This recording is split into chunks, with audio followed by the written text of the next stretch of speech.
और कर्मठ, साथ ही साथ देशभक्त ऐसे व्यक्ति पैदा हुए। आजादी के समय अगर हम देखें तो हमारे देश में दो तरह के दल थे, गर्म दल और नरम दल।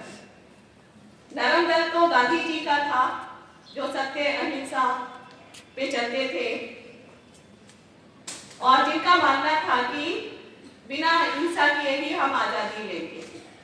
लेकिन दूसरी तरफ गरम दल, जिसमें वो युवा थे जिनको लगता था कि सिर्फ अहिंसा के बल पर हमें आजादी नहीं मिलेगी, हमें अपनी ताकत दिखानी पड़ेगी, हमें बताना पड़ेगा कि हमारे रगों में भी खून है, पानी नहीं है, और तभी हमें आजादी मिलेगी। और उसके अगुआ थे सुभाष चंद्र बोस। उनके जीवन की एक बहुत ही प्रेरणादायक घटना है कि अभी बच्ची ने भी पूछा कि आईसीएस, इंडियन सिविल सर्विसेज, आज भी आईसीएस को हम आईएएस कहते हैं, इंडियन एडमिनिस्ट्रेटिव सर्विसेज, और हमारे भारत की सबसे उच्च सेवा या सबसे उच्च पदों पे जो है वो आईएएस ही होते हैं। और कहीं ना कहीं वही हमारे पूरे देश की रूपरेखा तैयार करते हैं कि किस तरह से हमारे देश का संचालन होना है, विदेश नीति किस तरह की होगी, हमारे देश में जितनी भी योजनाएं हैं उनके पीछे उन्हीं का हाथ होता है, उन्हीं का दिमाग होता है, आईएएस का। तो सुभाष चंद्र बोस जी, क्योंकि ब्रिटिश राज था, उन्होंने आईसीएस की परीक्षा दी, जबकि मैकाले की शिक्षा नीति ये थी अंग्रेजों की कि हमें भारतीय सिर्फ क्लर्क के लिए चाहिए, जो क्लर्क का काम करे, हमारे नीचे रह के बस बाबूगिरी करे और कोई भी उच्च पद उनको ना मिले। लेकिन सुभाष चंद्र बोस जी ने आईसीएस की परीक्षा दी और उसमें सफल भी हुए। जब इंटरव्यू की बात आई तो सारे अंग्रेज अफसर बैठे हुए थे, तो उनको लगा कि इसको किसी ना किसी तरह से हमें निकालना है, और उन्होंने एक प्रश्न पूछा कि सुभाष चंद्र बोस जी, एक छोटी सी उन्होंने अंगूठी ली और उसमें से कहा, can you enter through this ring, क्या आप इस रिंग के अंदर से जा सकते हैं?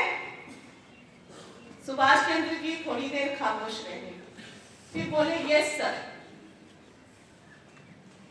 उन लोगों को बड़ा आश्चर्य हुआ, वो लोग हंसने लग गए कि ये बेवकूफ व्यक्ति अब फंस गया, इस छोटी सी अंगूठी के अंदर से ये व्यक्ति कैसे जाएगा।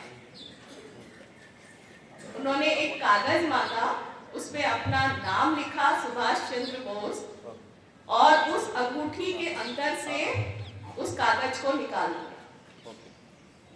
और उन्होंने कहा, सर आपने ये कहा था कि Subhash Chandra Bose can you enter through this ring, ये सुभाष चंद्र बोस इसमें से चला गया।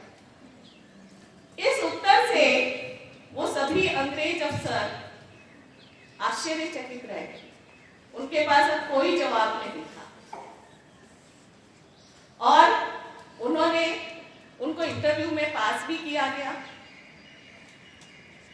उनको दिया भी गया ओहदा जो था। लेकिन देशभक्ति एक ऐसी उनके मन में प्रेरणा थी कि नहीं, मेरा देश आजाद होना चाहिए, मुझे किसी के गुलामी में ये काम नहीं करना है। क्योंकि उस समय अगर वो पद ले भी लेते तो उनको वही कार्य करने पड़ते जो अंग्रेजों की नीति थी, जो अंग्रेज कहते। तो इस तरह से उन्होंने वो पद भी त्याग दिया और उन्होंने अपनी खुद की सेना बनाई, और लोगों में देशभक्ति का जज्बा जगाने के लिए उन्होंने कहा, तुम मुझे खून दो, मैं तुम्हें आजादी दूंगा। खून देने का मतलब ब्लड डोनेशन नहीं था, खून देने का मतलब था कि वो युवा पीढ़ी जो ये मान चुकी थी कि हमारा भविष्य कुछ नहीं है, हम कुछ नहीं कर सकते हैं, हमें सिर्फ गुलामी करनी है, उनके अंदर देशभक्ति का जज्बा जगाना था।